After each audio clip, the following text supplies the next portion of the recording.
வணக்கம். என் கையில் இருக்கும் கொடியே என் அடையாளம். நான் தான் திருப்பூக்குமாரன். வந்தேமா. அப்போ நானும் வீடியோ எடுத்துட்டா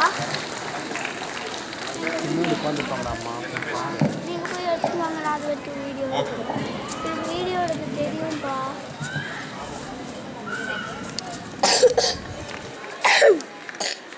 நிக்ஷித் யூகேஜி அறம் செய்ய விரும்பு ரொம்ப அழகா சொன்னாலம்மா. நல்லா கிளாப் பண்ணுங்கம்மா. ஆதவ் ரித்விக் யூகேஜி திருப்பூர் குமரன் அவரும் மறுபடியும் சொல்லிட்டாரு. நல்லா கிளாப் பண்றா. விலை மதிப்பில்லா வித்தகமே, எங்கள் கண்களுக்கு வந்த கற்பகமே. தேங்க்யூ குட்டீஸ்.